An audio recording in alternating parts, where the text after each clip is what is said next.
No. Yeah. You can scoot over. Yeah, you can't scoot over. You can scoot over. Hug territory. Right. I know, right? Hey. Break out. Sherm. I was just thinking. What up, y'all? What's going on? So long. You know what I'm saying? What's up, y'all? How y'all doing, man? Happy Sunday. Peace, man. Welcome to Substantial Sundays, y'all. We up in here. Got my man J Cash, you know what I mean? My man Sherm The Barber. What up, what up? Saying?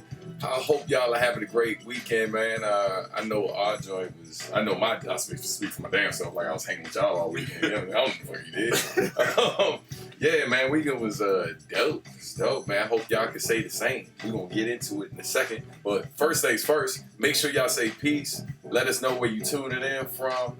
And if you haven't subscribed to the channel yet, make sure you do that. Turn on your notifications. And last but not least, please share the link. Make sure you let folks know what you're up to right now so they can join in the conversation. Fellas, how goes it? Good, man. Good. What y'all get into, man? I'm right now working on my summer league basketball. Nice. High school, like I'm about to have him running like Golden State out there. You know what I mean? Okay. So we already had practice this week or whatever. I'm just getting prepared for that. What age group? Range from freshman to senior. Oh, You know what I mean? So I just take them all. You know what I mean? That's dope. I'm winning this year. So that's what I'm saying. I won the first year. The first year I won the tournament or whatever. Last year we lost the first round of the tournament by one bucket. Yeah, and it's crazy because one of my players had a mental lapse on the free throw. So he gets the rebound on the free throw and he puts the ball back up, scores for the other team. Wow. That bucket was the reason. That bucket was the reason why we lost. He felt horrible about it, you know what I mean? I had to let him know, you know, mistakes happen or whatever. But the fact that they competed, and we were big time underdogs in that, they competed really well. We lost, you know what I mean? This year, I got my 3 of my original players back, or whatever, from the first year. We about to walk. Okay, that's dope. So That's dope. Yeah, man. Yeah, me, I had my family reunion this weekend. Yeah, that was pretty eventful. Yeah. I am beat. Right. Been out in this heat all weekend. Oh yeah, man. One of the worst weekends heat-wise. Like I don't know how it feel where y'all are. Man. Shout out to the homie Big True, my man Jay Wellington. He's saying he watching from an air-conditioned living room. Man. yeah, that's what's up. So where we are in the DMV, it's on cooking, nigga. All weekend, it's been like, you know, been 100. Yeah, it's been about 100 degrees for the last few days. And even humid. and even if it didn't hit 100, it still felt like 100 because of the fact the humidity has been ridiculous. But How about I drove through downtown and it was an outdoor event. I'm like, they must seriously be trying to kill people. oh, well, watch when I tell you about my weekend. Yeah, right. Yeah, we getting to that. Yeah. Oh, man, but it was good, though? Yeah, we had a great time, man. It was good seeing my family. You know, we the only ones really up here, so, you know, them coming up here was kind of big, especially for my parents. Like, it was a huge thing for them. So What's the furthest distance most of them came from? One of them came from? What's the furthest distance? From Georgia, everybody from Georgia. Georgia and Texas. Yeah. Okay. So I guess Texas will probably be the furthest. So they're used to this heat then? Yeah, but you know, coming up here, you expecting to get away from the heat. They brought, it's like, I told them, it's like, man, it's like y'all brought the heat up here with y'all. Disrespectful. Man. Shout out and prayers to Josh McGee, who says it's been 106 out here 4 out of 5 days. Goddamn. That's Josh, where you I feel like Josh is in the Midwest. You know what I mean? In the Midwest? Yeah. That's because of the piece of shit we got in the office. Right.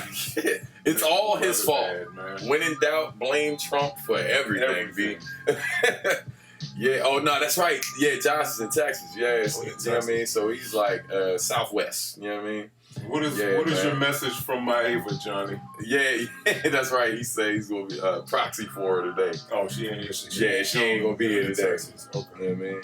And Lady Ellie said it's 101 where she at. I think she in Georgia. Yeah, man. This is what I'm saying for like 120 inch. Sure, yeah. First of all, you got that southern heat, and you got a large population of black people. So I know it's hot as hell out there. Real. From Michigan, living in Texas. Okay, I knew that was the reason I thought that. He said keep it easy. My knees will be out for the next few months, man, until the seasons change. Right. I am only wearing jeans because I am in the house. You know what I mean? So yeah, my weekend, man. I had a show. Well, I had a workshop with Words, Beats, and Life. That's what I'm repping today on Friday morning. We worked with 325 Swedish kids that were in Washington, D.C. Like they're touring the U.S. right now. They're boys and Girl Scouts. 325 of them in a church, and we did a creative writing workshop with them. They were doing poetry and all of that. Did like a little impromptu performance. And then later that day, I had a performance out in Chinatown Parks over there near Farmers and Distillers. That little triangle, little park joint right there. So I did a performance. Outside. Yeah, I was rapping, B, like in this heat. That's love for hip hop. Yeah. That's love for my family. That's called providing for my family. You know what I'm saying? Like that's what that was. It was definitely one of those. If the homie called me through, it was like, "Yo, come through, spit a few bars." I'd have showed up and be like, "Yeah, nigga, I'm good." And then left. It's like, that was really like. I mean, it was good vibes though. It was really, really dope.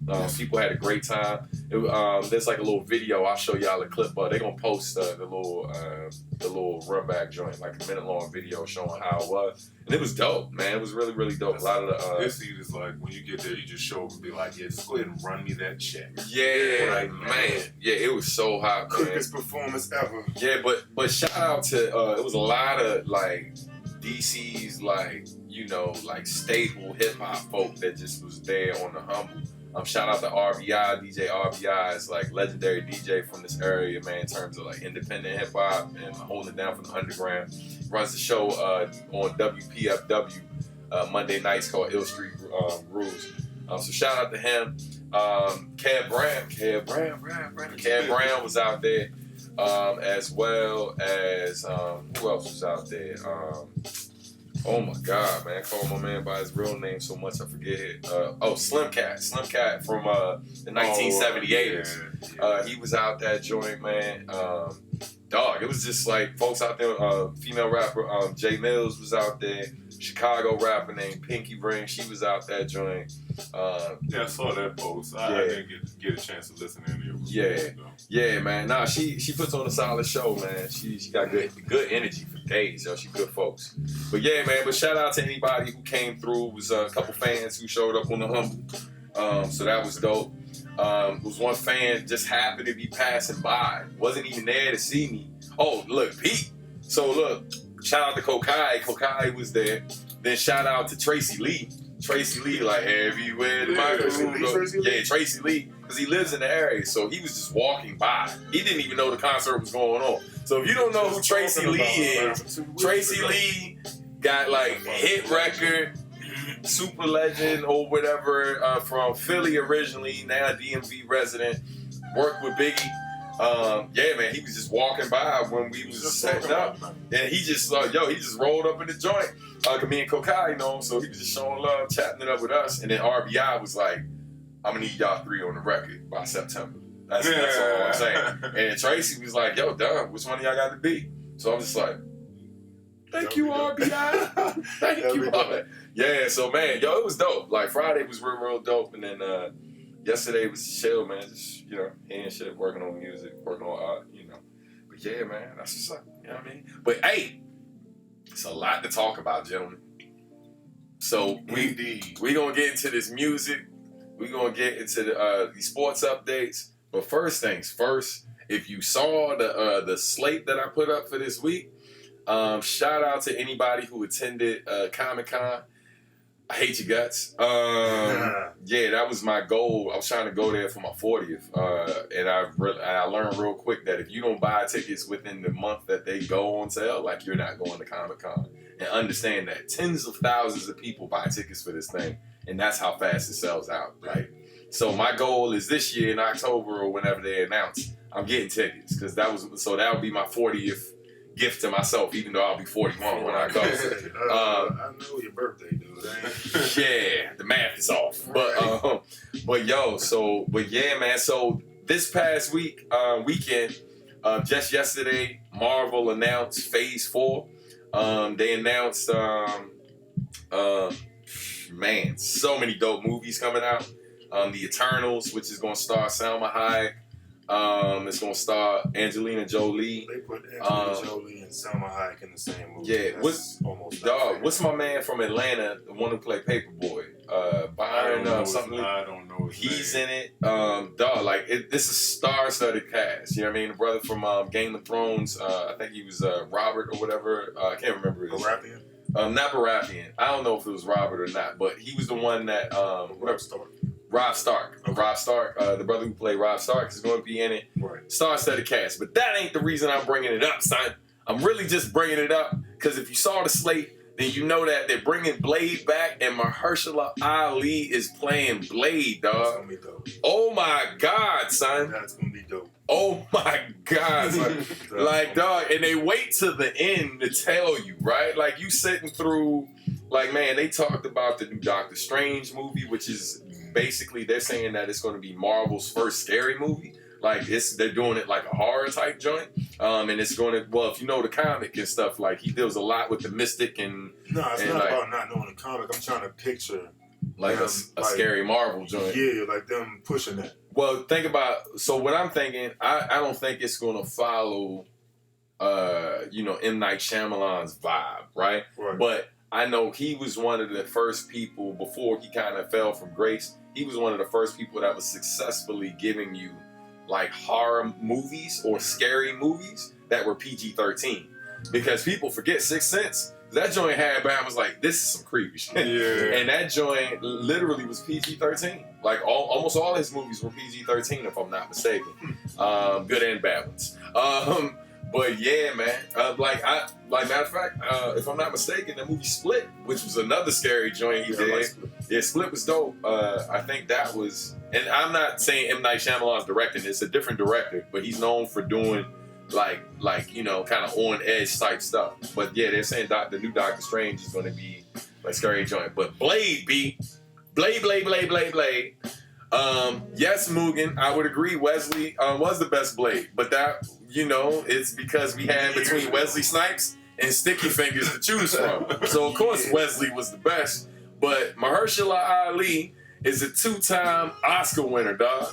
And arguably one of the best actors in Hollywood right now. You cannot name a role this dude has played in that he did not crush. Whether he was playing a pianist, whether he was playing a gangster on Luke Cage, whether he was playing a politician. I was mad when they didn't know what they had. Yeah, you know what I mean? If they knew what they had, they would have switched roles, something. Yeah, you know what I mean? I agree.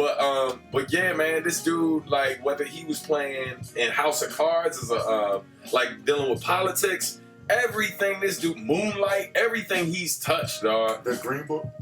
Green Book. That was when he's playing the pianist. Yeah.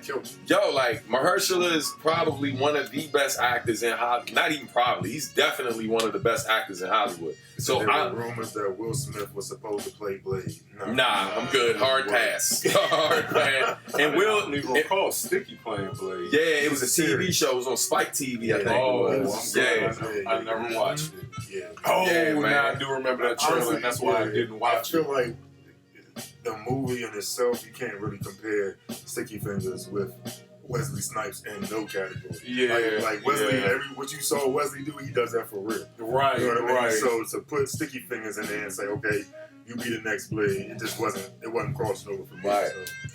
Yeah, man. Look, but yeah, trust me when I say, and on top of that, it's important to also know that Apparently Wesley Snipes is involved. He actually, because I follow him on social media, and he's been talking about the Blade reboot for a while on IG and Twitter.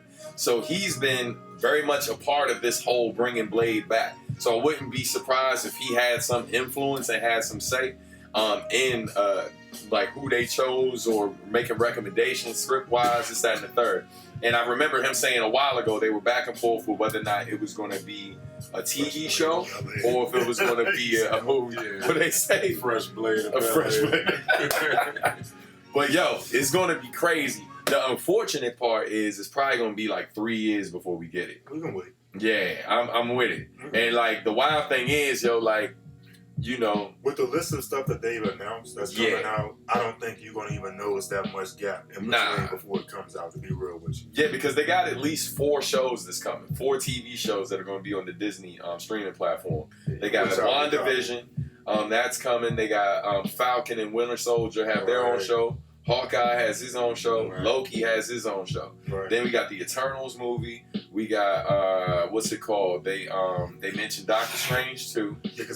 Then they got the Phase 4 is supposed to go into galactic heroes, right? Yeah. That's why they're starting with Eternals. Okay. You know what I mean? But then we got the Black Widow movie that's coming too. Okay. And they got Rachel Weisz in that, like, which she's another highly like decorated John said Hawkeye too. They doing the Hawkeye. The Hawkeye joint is gonna be crazy. Yeah, because they go. I'm just saying, all that you're naming right now, 3 years is gonna pass by so super fast. You right. Yeah, you right. Okay, now we ready. You know, this is anticipated or whatever. And they confirmed that they're definitely doing Fantastic Four. They I saw that. And they confirmed like they was like, we ain't got enough time to get into Fantastic Four and Mutants, but like I was like, stop playing. Yeah. You know what I mean? Because now that Disney has the X-Men series, it's a wrap, dog. When they reboot that, it's a wrap, dog. It's gonna be killing. It's a wrap, B. It's gonna kill Rap City. And and be honest with you, the budget, they have the budget now to do so much because of the success of the last movie or the other movies. So it's no telling what Disney has in store for the next Marvel phase. So it's gonna be great, man. Yeah, it's gonna be super dope. But anyway, so yeah, man. Oh, and show recommendation. The new season of Comedians in Cars Drinking Coffee just came out. Eddie Murphy is the first episode, so I just finished that. That was all I was waiting for. You know what I'm saying? What you think about the rumor about him doing another stand-up? Well, yeah, I mean, he talks about it. He talks about it. So, I think one, it's weird seeing someone who's considered as great as Eddie like come off as so unsure of himself. That was really dope to see him and because one, like, him and Jerry have so much respect for each other, but for him to because even Jerry was kind of taken aback by how he basically Eddie pretty much said that he's like, if I go into a show feeling like I'm gonna kill it, I'm just this, that, and the third, he's like, I'm a bomb. He's like, I only really do my best work when I'm nervous. Yeah. He's like, if I'm not nervous, then it's probably not gonna go well. You know what I mean? So it was kind of because I mean, dog, he's master level, dog. Eddie's he's already one of the greats.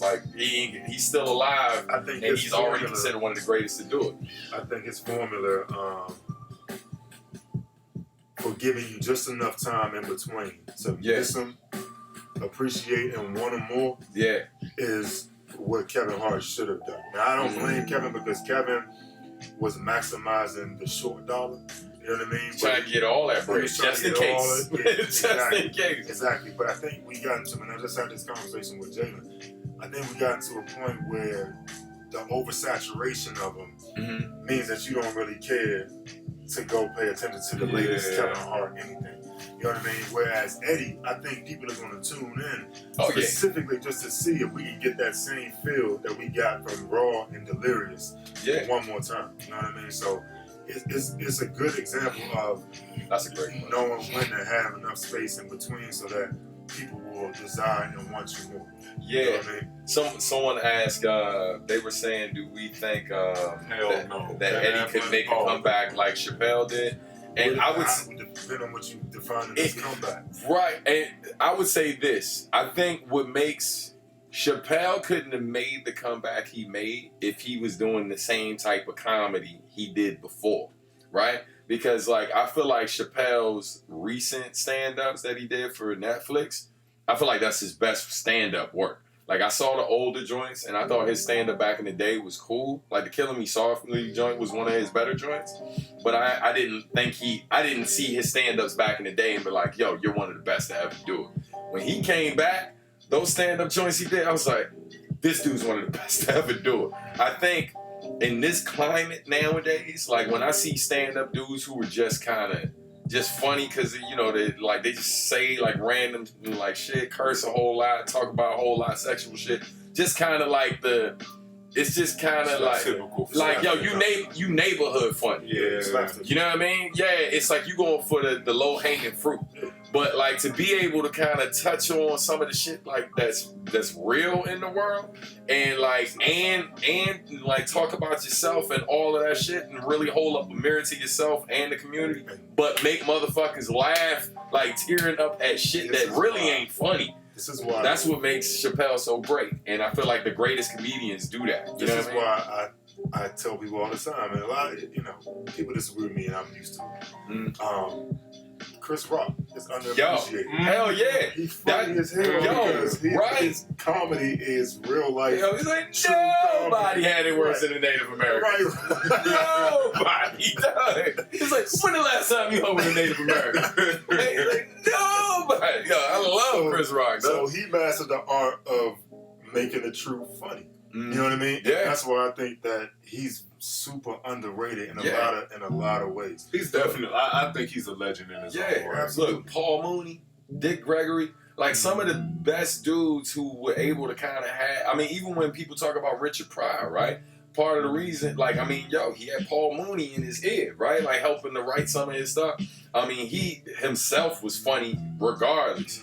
But like that, being able to have social commentary and be able to talk about your own shit, you know what I mean? It's like, it's a beautiful thing. So I'm interested to see how like Eddie's gonna kind of navigate that. Because like for instance, another dude who's funny as fuck who does that really well, Michael Che. That dude, man, like I had no idea his stand-up was that funny. But when I watched it, I was like, hey, Young, you're special. And then what's my man's name? Well, we were just talking about him. From Master of None. Aziz. Aziz. Aziz is hilarious. His stand-up is funny too. I cannot stand that Bama's voice. The voice, but you gotta get over the voice. I had to turn it. I don't know if I told you, but I turned it off the first time I was watching. I was like, yo, he's a great comedian. Listen to this shit. But I'm hearing my wife up. I'm like, what are you watching? Oh, this Aziz shit is funny. I'm like, for real? So I went back and watched it. I was like, oh, I'm glad I went back. Like, it's hilarious. Like, it is hilarious. And there are little pieces where he breaks off and he breaks your heart, like, twice in the show. Like, dude, like, the Alzheimer's joint, like, that really hit me because my grandmother passed from Alzheimer's. And my wife's grandmother, too. It's like, he stops and drops these, like, it only happens twice, but, man, it really changes the feel of the show. But like it's a really well done show. He's got like this dude on stage, like filming him. With this weird film. It's like this the lens is like that kind of Woodstocky kind of look. It's like hazy and kind of like it's a really well done show, man. Like, man. Check out that joint. I highly recommend. You can tell it's heavily fueled by what happened to him like before. Like you could tell it's a lot of energy that's coming from that. He just addresses the elephant in the room out the gate. He's like, all right, let's start. It's assault charge. Hilarious. Yeah, but yo, I mean, hilarious. It wasn't hilarious for him, right? Yeah, man. So look, we can talk about what we've been watching all day, but let's get into some music, Sherm. And James closes out with some sports, man. So what's the good word, sir? On Friday, we had something drop that we've been waiting for I believe just about 10 years. Talk about it. Lost Tapes 2. While I am overjoyed that we finally got a Lost Tapes 2, and we did not get we didn't get an extension of Nasir, I'm not wowed. It is not an amazing album. It is really good. It's definitely it's classic Nas, great production, but I'm just gonna say I think Nas has said everything that he can say. Like there's nothing on it. Like I said, it's a great album, but it's just like listening to typical Nas shit with better production. We had this discussion earlier. Yeah. So yeah, don't come for me with the production shit because that's not what I'm talking about. I'm just saying, just keep it in context. But yeah, it's a great album. But yeah, I'm glad we got it. And it's just like one of those things where, like, this is the only way I can put it. Like, I'm glad it's over with. Like, I'm glad it finally came out. And that's it. Like, yeah, man. It's great. Like, I hope no one's taking me for saying that it's not great. It is great. You heard my heart. But Nas can't get any better, man. Like, that was the final attempt at Nas trying to resurrect himself as what he was, and he can't. Like, he's done it all, man.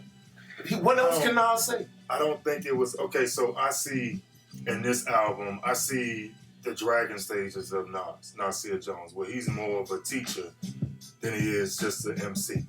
So I appreciated that album. He's been that. I think, but when you say that we won't get, he said everything. I don't think that he said everything. I think you're basing it off of everything he was early versus now. So that to me is like you see a different. All I'm saying is I see a different Nas. I see a more mature, Nas. You can't say J. Rue, because okay. Let's say this: Lost Tapes. Let's go back to the Lost Tapes. The thing that made Lost Tapes so dope was that you saw creativity and different things you didn't hear from Nas on a Nas album. Like when he did that's the joint. That's not why. That's why I appreciated Lost Tapes. The first Lost Tapes. I appreciated Lost Tapes because the album that came out before Lost Tapes came out was already dope, and then you get Lost Tapes, and you've got even doper joints, and it wasn't like it was you know what? No, it wasn't doper. It was that he put out something equally as dope as Throwaways, so it made it feel even better than the album that he dropped. And I'm glad this isn't even for real. This isn't even worthy of being called a Lost Tapes 2 because if you ask my opinion, these aren't even throwaways. No, Lost Tapes. The first Lost Tapes were throwaways. That's what made it Lost Tapes. Well, I think this is Lost Tapes in the vein of Lost Tapes, not actually a Lost Tape. This isn't Lost Tapes from Nasir. These are throwaways from the Nasir album. One of the songs is the Kanye joint. Yeah. I've heard that. I heard that song before. So you brought up Lost Tapes and said that you just heard a dope album from Nas, and then he drops the throwaway tapes, and these songs that are even equally as dope. You can't tell me that Lost Tapes 2 wasn't better than Nasir. Because it but it's not Lost Tapes 2. Okay, I know. But on that... But it is better. Way better. Right. So it is, to me, almost a redemption album for what Nasir wasn't. You feel what I'm saying? Nasir... I do, but I can't accept that. Because he shouldn't even need to do a redemption album. But I do agree that this is definitely what this will be looked at as. Okay. But we shouldn't even have to have had a redemption album, and I think that's why he named it Lost Tapes 2, because it is a redemption album. So I'll call it Lost Tapes 2. So all of my fans that know that this Nasir thing didn't work out how we thought it was, I'll give you the anticipation. Because if I name it Lost Tapes 2, you're already going to equate it with Lost Tapes 1. So you're going to be in anticipation. And that's why I think that a lot of. That's why I think that a lot of your comparison is coming from. You were expecting to get the same feel you got from Lost Tapes. No, I was expecting to get something better than Nasir. But what I'm saying is, I don't. But for me, as a Nasir fan, you're right. I was hoping, that there was something left in Nas that could wow me. But there's and this is not a hit at Nas. This is not anything negative at all. I just don't feel like there's anything Nas can do as an artist that can have I think Comfort Zone is a better album than Lost Tapes 2 from Saba. Because There's nothing, like, you've heard Nas in all different, like, you've heard every facet of Nas. You heard mature Nas all over Life is Good. So he's done, like, what else can he do other than other than do a collab album with one of these young artists or start doing music with some of these young artists? Like, he's done all of Nas. So how did you feel about Life is Good then? Life is Good, spectacular. Okay, so that's my point. Like, you got more of what we see, like I said when I first started, you got more of the Dragon stage of Nas that is, you're not going to get Illmatic. You're not going to get Stillmatic. You're not going to get Lost Tapes again. There's two different phases of his life that we're listening to. Just like right when now. Jordan played with the Bulls, he was still scoring 20 points per game, but you were just like, okay, that's enough. You weren't expecting. It wasn't about when he went to the Bulls, to Washington. Right. It wasn't a bad version of Jordan. It's just like, okay, bruh, that's enough. You can't wow me anymore. Like, you're still showing me that you can keep up with the younger generation, but there's nothing you can add. There's nothing Nas can add to the game. He can't. That's my thing. So yeah. Here we go. We've been talking all the way out of this. It's all good. Nah, because I was running my mouth about the whole comic shit, so it's cool. So I agree to a certain extent. I think we're kind of past the point in Nas' career where he can give us something that we've seen what he has to offer. You know what I mean? And I don't think that's a knock. I think if someone can show you all they have to offer, and they've given you like a lot of amazing shit, right? If they can give you anything like that consistently still touches on that because that's the thing. I feel like it was definitely way better than the Nasir shit. Like, right? I feel like it was way better than that. Was he spitting? Right. I mean, he's spitting all over this shit. Was he flowing? Yeah, he's flowing all over the shit. Al Jarreau. I will say the Al Jarreau joint. That is becoming my favorite song. That right there. That is becoming my favorite joint. That is the joint on there where I do feel like maybe Nas gave us something that we hadn't seen from Nas before. Right. No, yes, we have. No, he does that. Yes, I'm not talking about I'm not talking about like the style or delivery. I'm talking about like when I hear that beat drop, I'm not like, okay, Nas is gonna rap to that beat.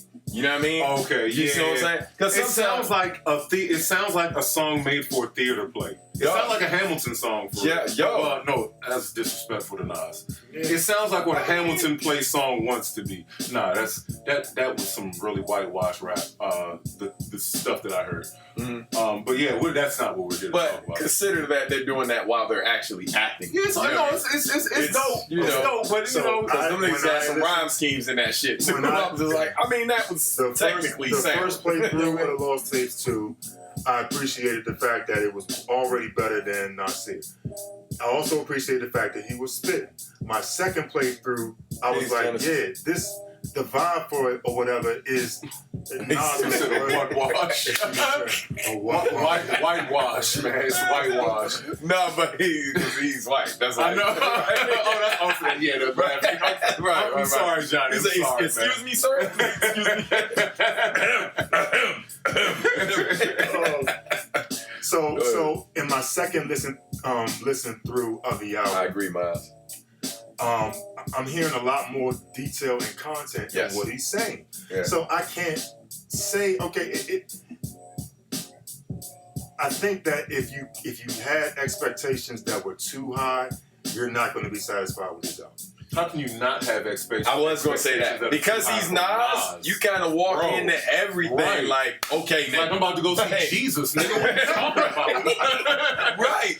And this time it's like I went to see Jesus, and Jesus said Jesus things, and I was like, oh. Here's the thing. You said these types of things. You two just took what I said as a knock. No. That isn't. I agree. That's what I was saying before. That's not. But if you're expecting to hear like gut punching, like some other, like then that part of you was disappointing. Right. What I expected to hear was just what I got. Life is Good album still gets rotation. Yes. You know what I mean? Absolutely. And that's an album it gets slept on by a lot of people. That album's okay. That album was fire. They wanted that to be his old man album. Yeah, exactly. Exactly. Right. They wanted that to be his swan song, his retirement album. You know what I mean? And not that the Lost Tapes 2 was supposed to be Lost Tapes, because Lost Tapes was a completely different animal. You know what I mean? I just know that we're in a phase of Nasir Jones or whatever that you're not going to get that again with a Nas control. Joshua said, "How y'all look for perfection? Got an 8.5 out of 10, and you're upset." Yeah, that right there is major. And this is what I hate, right? In music sometimes, right? When certain great artists who've given you amazing shit, right? When they give you something that isn't maybe like the instant classic that his first album was. Keep in mind that can't happen again, right? Because that album literally broke a mold that before it had never existed. And everyone after that is just trying to chase that. Hold your thought. But don't forget your thought. And then you gotta recognize that every album was fueled by something totally different. Absolutely. Totally different. Yeah, he takes you a different direction with every joint. You can hear it. And when you listen to Beautiful Life and just his dialogue at the end of that song, when he's talking about how you gonna keep me from my kids and everything, it's like you know where Nas is mentally on this album. Yeah. You know what I mean? Queensbridge Politics, I love that joint. Yeah. That's what we talking about. Okay, so continue your point. I ain't gonna cut you off. No problem. So I think what's unfair, right, is it's fair to judge people based on what they've done. That's always fair, right? But like what happens is we judge people based on what they've done, but then we compare them to other people, right, who are doing amazing things in their own right, but those people have not done anything remotely close to what this person has accomplished. So when they do something that's a little better than their last thing, which is nowhere near this nigga's best thing, right, we celebrate the fuck out of them like, yo, oh my God, but have you heard blah, blah, blah. And I'm just like, okay, I hear you, and that shit is dope, but nigga, you know like I know, right? We can take, because Nas, everybody always talks about Illmatic. Yo, young son, Godson's a classic, B. Stillmatic's a classic, B. You know what I'm saying? Like it was written, like, come on. It was written as a classic. A majority of his albums, you'd be better off. It's a shorter list naming his albums that are not. Right, yeah. What was it? Distant Relatives, a great album, dog. Top to bottom, a great album. Now don't get it twisted. Damian Marley was bodying that shit, top to bottom. But Nas had great contributions to that. Wait a minute. I never like to hear you talk about that album, man. Because I really feel like, because you do it every time you talk about it, you got this way of making it sound like... Because Damien was wiping that nigga's feet all on Nas' carpet. No, he wasn't, man. Yeah, he was. No, he wasn't, man. Yes, he was. Yes, he was. I hate to hear you say that shit, Hey, man. Damien definitely does his thing. Yes. And there are definitely songs that's like, damn. Hey, damn, Damien. But watch this. Pull some Nas bars from that album. I haven't listened to this album in a while, man. Watch this. Watch me. They say the smartest dummies can't read the language of Egyptian mummies. Plant a flag on the moon, and but can't find food for the starving lyrics from that shit too. I just can't remember them right now, man. They say the animal in the zoo, well, a chimpanzee, we'll make big money. Hey, young. That Bama is hey, yo. And Nas is that dude. But let's not pretend that Damian Marley was not killing shit. It was an equal partnership, man. Nas was cut it out, dog. Cut it out. Nas was murking the shit out of that album, dog. I hate to hear this dude talk about that album, man. He always Damien. I mean, it's unfair, and it's only unfair because of the fact that one, production-wise, it was more Damien's bag than it was Nas. But that's what made it so much better on Nas. I say Nas ain't doing his thing because he was killing them reggae-style beats. He was. But the other thing is, I feel like we also Damien was just move him out of the screen. You don't know what the hell he's talking about right now. The show is now just Sundays. Right. Exactly. Sherman J. You can still hear his voice. He just won't be on the screen anymore. Hey guys. Now hear back, guys. Guys, I'm doing the show next week. Shut your ass up. Like somebody Johnny even said, Stan about to get kicked from his own. Hey, but yo, nah, man. I just felt like Damien was more in. They were more in Damien. I felt like when I first heard that they were doing that, I thought it was gonna be more balanced, especially with the opening song. Because the opening song is like a hip hop joint with a reggae feel. But most of that record is a reggae record. Let me bring this back to Lost Tapes 2. How much replay value do you think that album had? Tons. I'm gonna be listening to the shit out of. There's certain tracks. I know for a fact. Yo, I love that Al Jarreau track. Like that Jarreau. When I first heard it, I was like, I felt it, but I was like, oh, this one of them joints, just like the joint on Nostradamus, 144, 245. Yeah. Like when I first heard that, I was like, damn, this is different. Nas doesn't really do the melodic shit. But after a while, I was like, nah, this is dope as fuck because of what he was doing it over, and it's just a dope song. So this joint. This is by far way better. Way better. And the lyrical content. Yeah, dope. The lyrical content. Hearing Nas. That's what I'm getting to. Nas, if you're never gonna watch the show, but if you do, bruh, I need you to rhyme more over different time signatures and stuff that challenges. What is that instrumental from? I think it's an Al Jarreau song. It must be. It's an Al Jarreau. I've heard it. I've heard the track before. I've definitely heard it before. It's definitely a good one to research. Cash Sundays and Sherm Sundays sound good too. Yo, man, like. I love, like we were talking about the joint before. If Heaven Was a Mile Away, like that shit. Oh my God, a message to the feds or some shit. That joint. Dog. From Streets Disciple, another classic Nas album. That is definitely one of. I would argue that is one of his best double albums. It's one of his most creative albums. That's definitely one of Bro, you done with him and Buster? Hey, we were talking about Virgo earlier. You done with him and Buster? Hey, youngin'. Hey, look, we was just one of the things that comes up with Nas all the time too is how he rhyme. Like people always shit on his production, and what I said to Sherm too, and I was like, look, couple things. This is something to consider, right? Name someone that someone lists in their top 5 who's considered. And I'm saying most people's top 5, who's considered one of the greatest rappers of all time, who's known for actually rapping on production that's quote unquote beneath them, right? You're like almost none of the people that get listed fall into that category with the exception of Nas consistently. So now I say this to you. If Nas production is constantly so bad, how great of a fucking rapper is this dude to still be considered one of the greatest to do it if his production is consistently so shitty? That's always an argument. Think about that. Because Jay Nasty with his lyrics, but Jay done had help from the best producer in the world. Dog. In the world. Yeah. Some of his best tracks, you don't even recognize of Andre 3000, maybe. I mean, I love Outkast production, though. So, I don't know if 3000 may be what? Having bad production? Yeah, I would disagree with that. Because I'm a huge fan of organized. Right, maybe not. We're going to let you live, John. I'm sorry. Right. Hidden buttons in there. Yeah, my bad. Do not disable anything. Right, hold up. Don't ask again. Do you want to? Oh, shit. I don't. Not now. There we go. Shut the whole shit. My bad. My bad. Here, man. Oh, M. M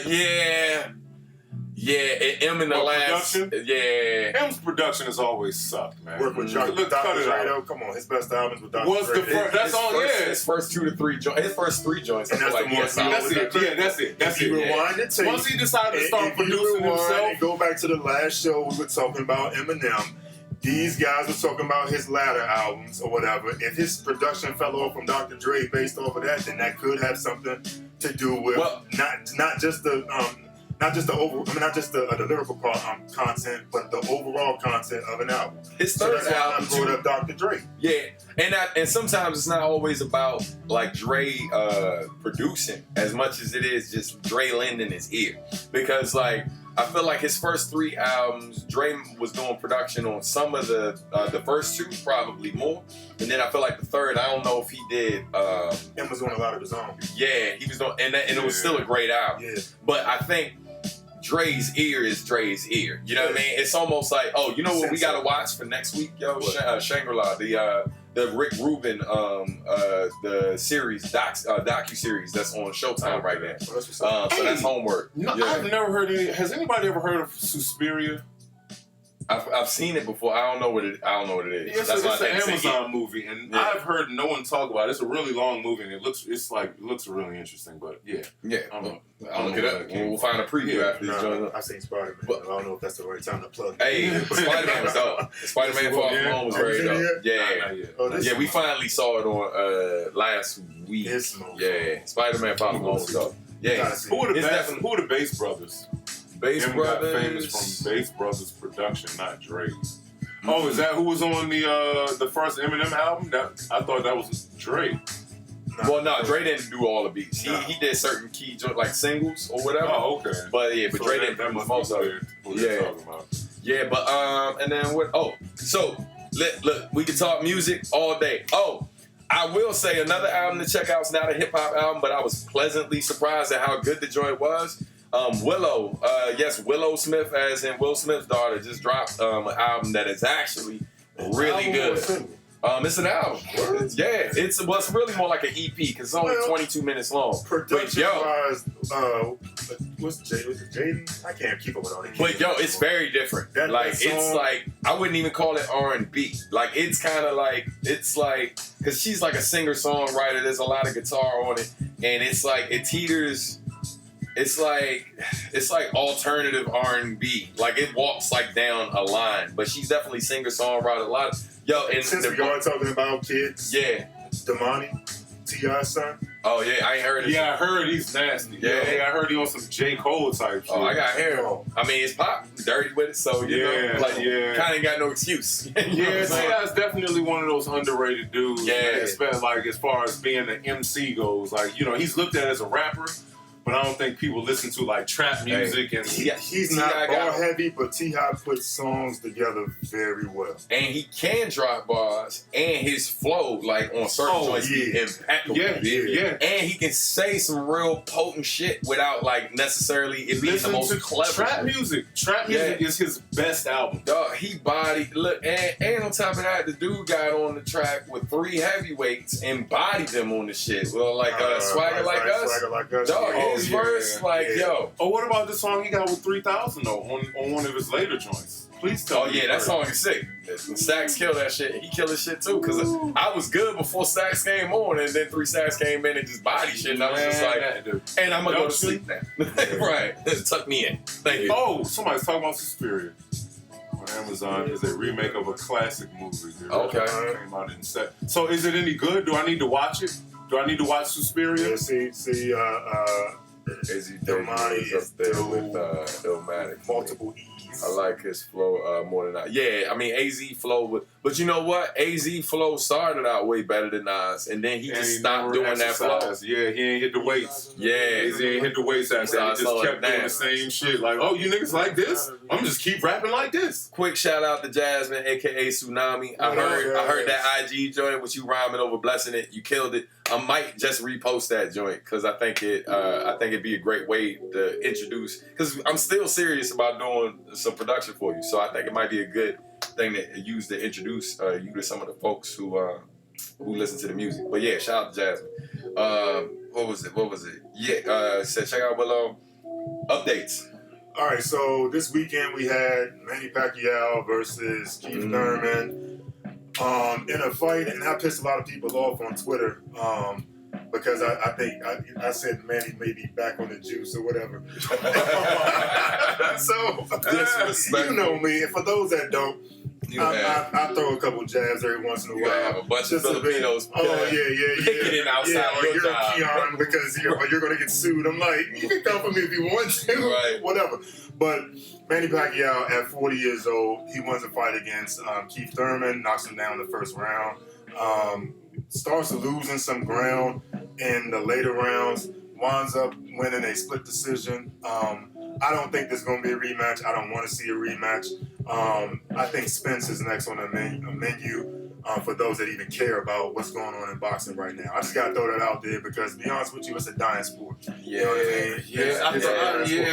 We used to get together format. For fight nights, right? We don't even talk about It's really a dying sport. I look at the day. Well, one kid coming up, Shakur Stevenson. He's a really good boxer.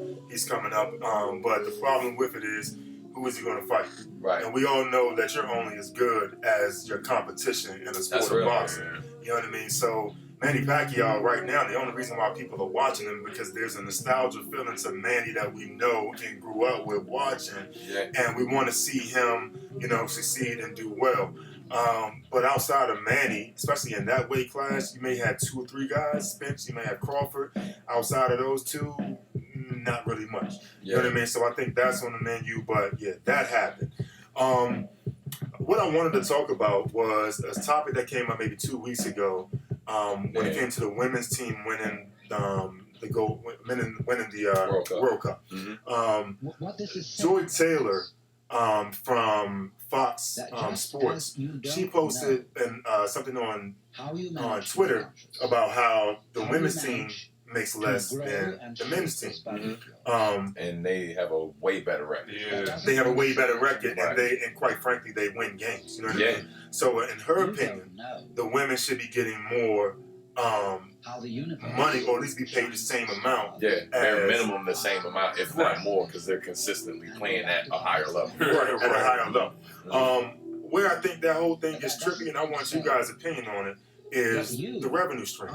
Every time I hear about it, I absolutely feel like, they should be paid the same. But I know that part of it, I'm gonna just say part of it, because even saying I know is a slippery slope, because we really don't know, right? Like we have some information, we don't know all the inner workings. But I know that, or at least I feel I know that part of that is based off of like if one group of people is filling up a larger arena or has larger viewership, then that would mean off top more money, right? More revenue, like potentially more sponsorship, this, that, and the third. If more money's being poured into a particular group, then of course, or whatever, they have more money to split, right?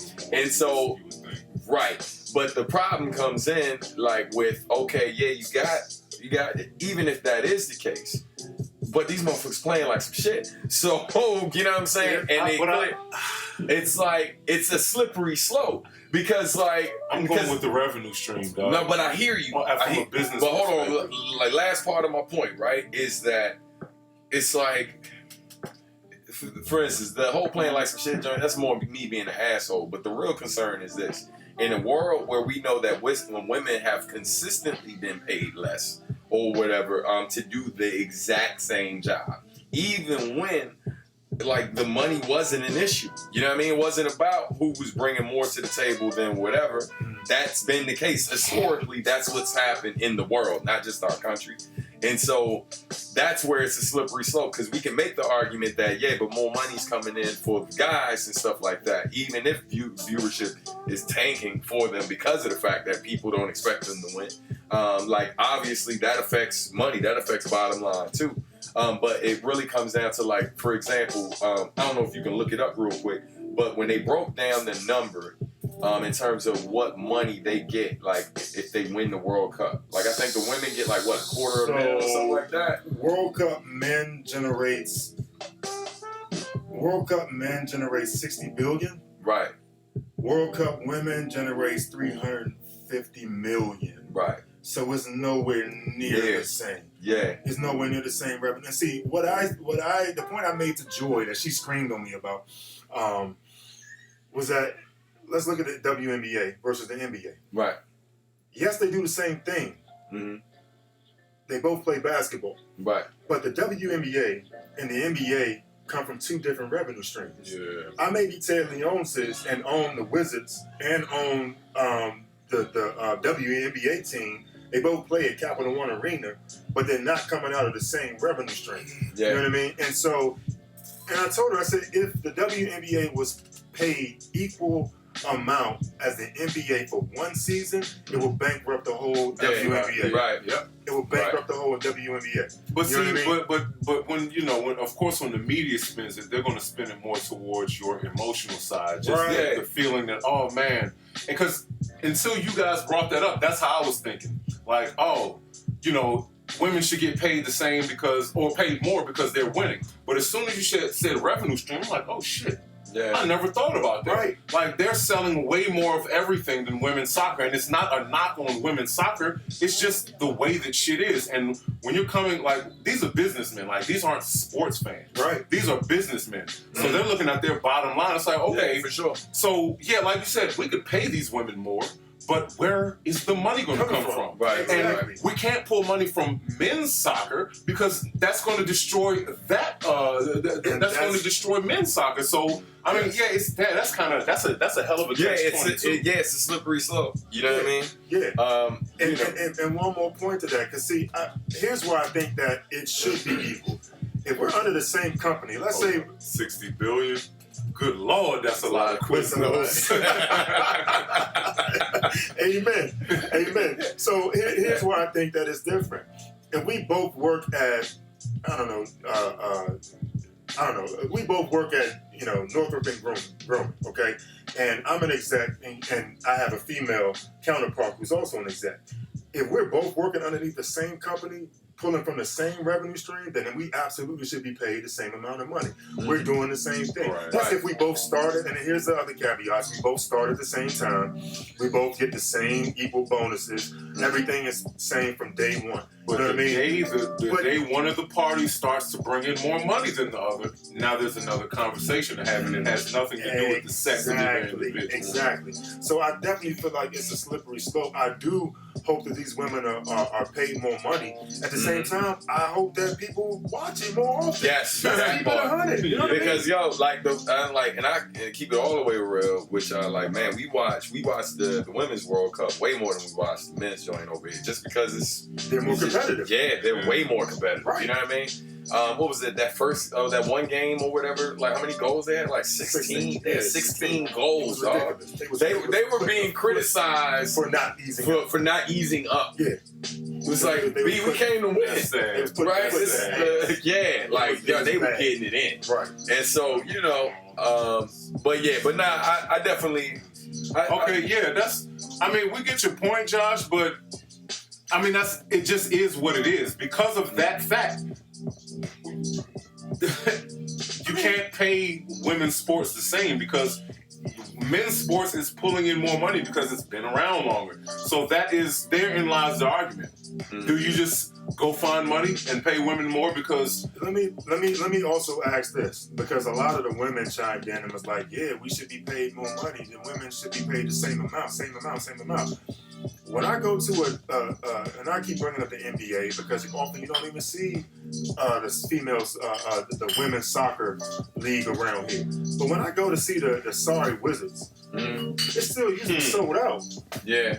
When I look on TV, when they're airing the WNBA, you see all these gaps in the seats and everything. And I'm like, why don't you show that same willingness to go out, buy tickets, go to the show, go to the games, buy jersey, because everything in the NBA is based off a number of things. It's not just the ticket sales. It's the, you know what I mean? They're selling, they're getting shoe deals. They're also getting jersey sales. All this revenue they're pulling in for that entity. You don't see that same type of thing for the WNBA, or in this case, the women's soccer team, because people just aren't buying into the women's side of it. Right. If they did put more money into it, could the revenue stream grow, and could they pay the women more money? Absolutely. Right. But I just don't see that type of effort from the people saying they should be paid more. And honestly, I think that for experimental purposes, they should do it 1 year and see exactly where these leagues stand at the end of that season. That's a great argument. Yeah. You know what I mean? I definitely agree with that. I can't stand people in general who love complaining about some shit they're not going to do anything about. You know what I mean? Because we definitely in a day and age where, hey mama, gotta call her back. We're definitely in a day and age where we have a lot of folks who love talking shit online and complaining about different things, but then don't support. Right. You know what I mean? It's like, I love the fact that we're even talking about this because I'm an avid watcher of the Women's World Cup. Like I said, more so than the men's joint,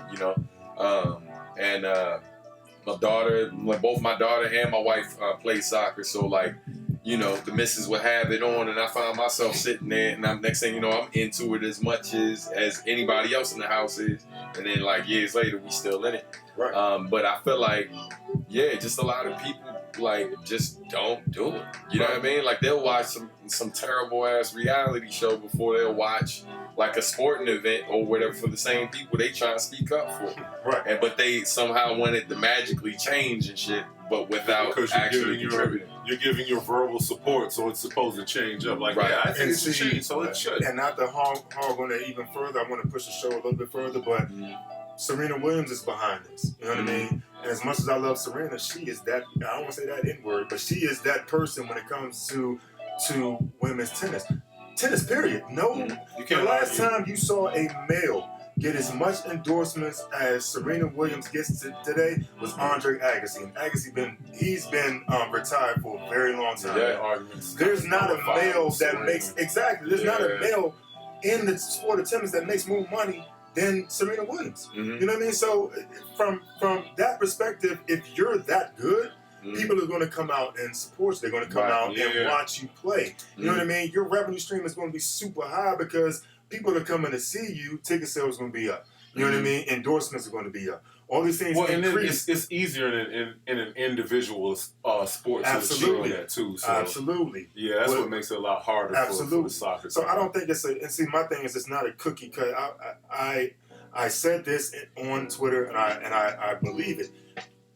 I don't care if they get paid the same amount of money. My issue is you got to pay them less. Pay them what they deserve if the money is there. Yeah. It's really that simple and plain for me. If the money's there, pay them. So, but it's now that brings up a whole nother. So is the argument that women aren't getting paid aren't getting paid as much as they should?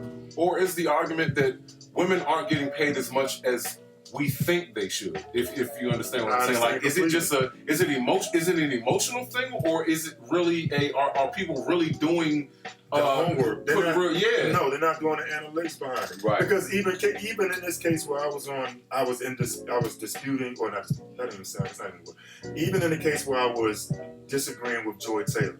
Joy Taylor is a sports analyst for Fox Sports.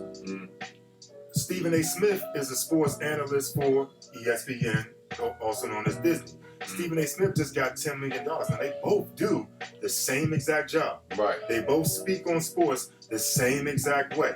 Okay? One's making $10 million, the other one's not making that. You know what I mean? So by her definition alone, she should be arguing for getting the same thing that Stephen A. got, but it's not a cookie cutter, cut and dry type thing. Like, company is owned by Disney. It's two different revenue streams, B. And they've been doing it. People aren't considering that. So it's not in the argument at all. But I think what we got to do is make sure that when we do explain it to people, they also understand that, like, we're not saying this shit is just some across the board thing. It's just like, look, if they're working for the same company or whatever and being paid from the same revenue source and they're doing the same job, they absolutely should be making the same money. 100%. And that's the real problem that's happening around the world. And I think the sports thing makes it tricky because there's a whole lot of other variables. But then there's plenty of companies around the world that have women in top positions or whatever,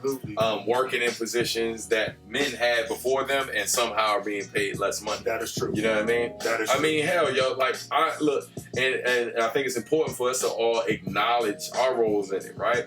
Like, perfect example, I used to work for Covenant House, Washington. I was assistant director of prevention services. The job that I was working literally didn't just require you to have a degree. You were supposed to have a master's. I had neither. Right. Okay? My female counterpart, she had those though. Right. You know what I mean? She got paid as time. From the people I knew who had that position before me, no other person that I knew of worked that position who did not have a degree. You know what I mean? Or a master's, to boot. But somehow, I ain't gonna front like I didn't work hard when I was there and didn't do a lot of things to change how things were there. But just based on the way they promoted that job to the public, I wasn't supposed to be in that job. Right. You know what I mean? Right. And so even that is kind of an example where even though we were technically making the same money, I technically wasn't even qualified to have that position just based off of what the requirements were. But somehow, like I was put on the same level as my female counterpart, Right. Who had far more credentials and was far more qualified than I was. So, you know, and there's a lot of that that's happening in the workplace. And so that's a very different side to the coin than, like, that's a different side to the coin than what we're talking about with sports. You know what I mean? But yeah, man, it's crazy. It's unfortunate. But yeah, so we gotta shift gears real quick. Thank y'all, man, for hanging in there with us as we going through the different conversations and such. A couple of things real quick. I gotta give you guys some updates. Number one, please and thank you. For you all who are avid watchers of the show, and those of you who may just be passerbyers, make sure you support the show on Patreon. If you go to patreon.com/substantial, you can contribute. Right now, we are at 24 patrons. Once we hit 50, we will officially become a actual podcast that we will be recording and that you'll be able to stream outside of just catching the live stream. So definitely want to support. You can support by literally just putting up $1 a month. Again, our goal isn't to hit a certain amount of money. Our goal is to hit a certain amount of people. And that number that we're trying to hit is 50 patrons. And right now we are currently at 24. So we're almost there. We're at the midway point.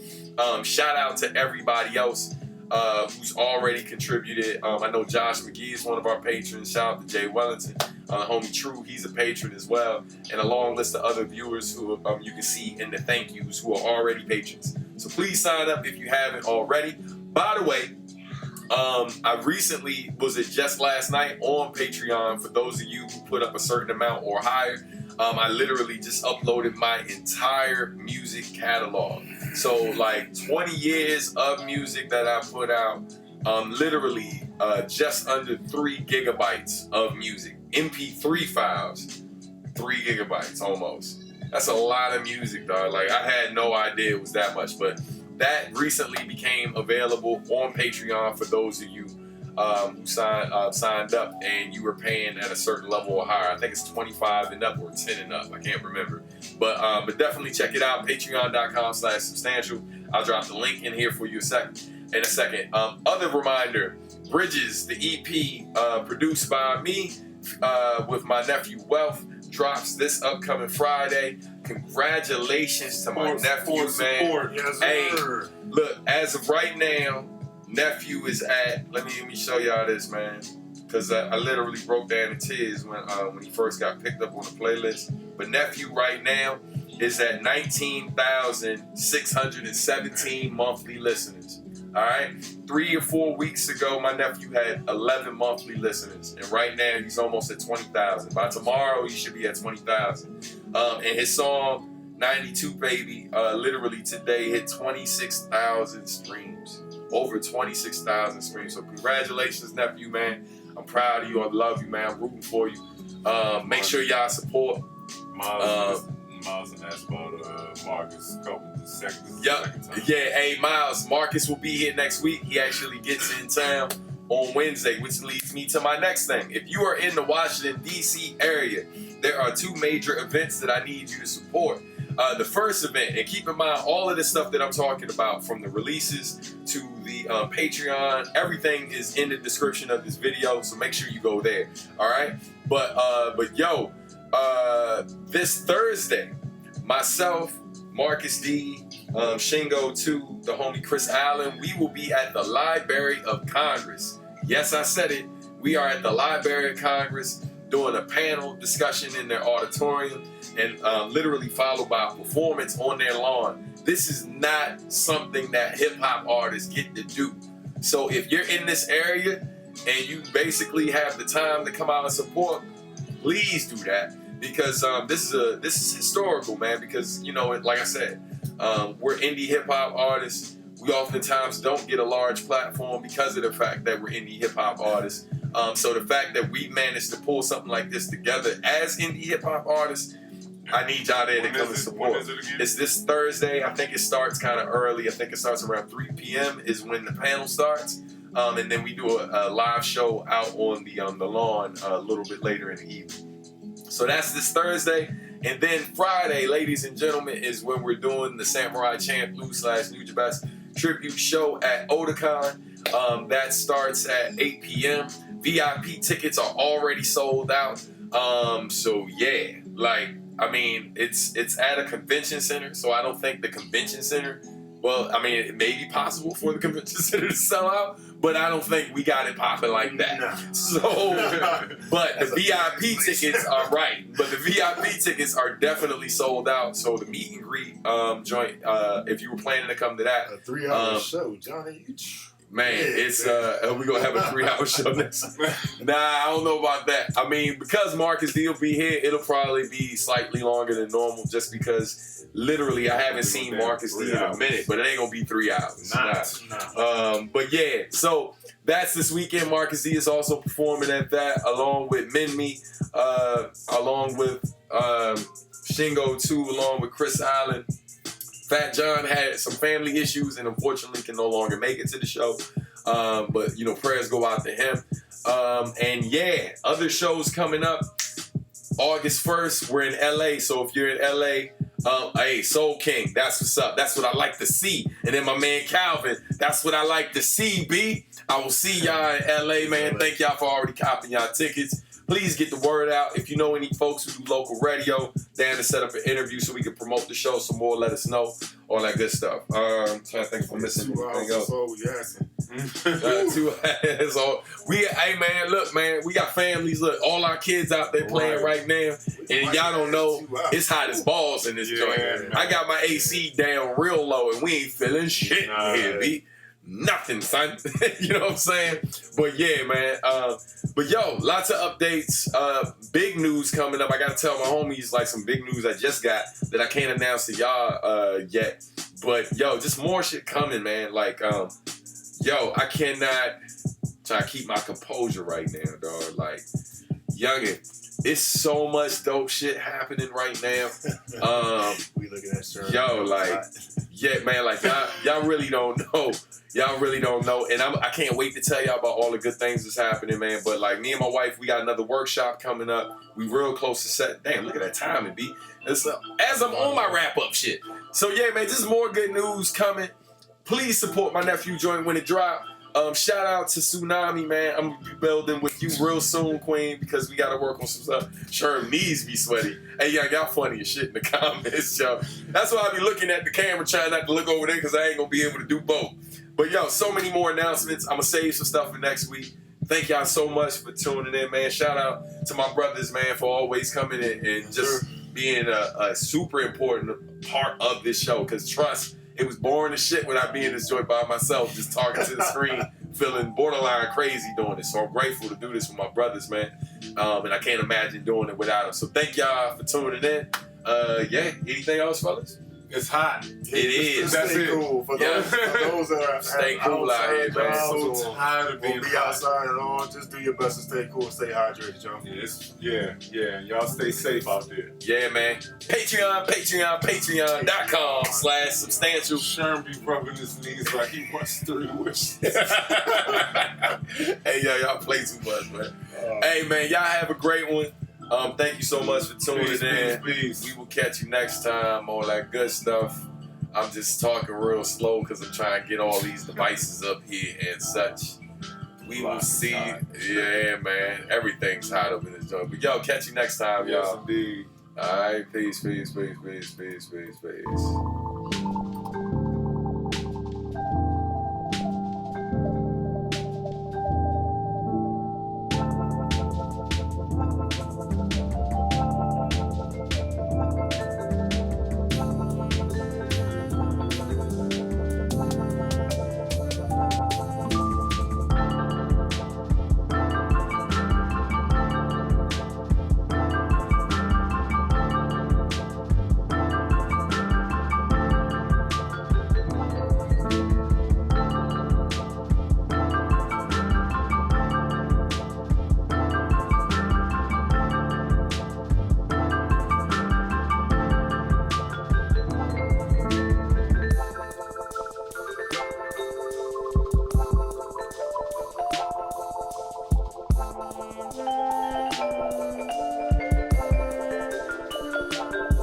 expression.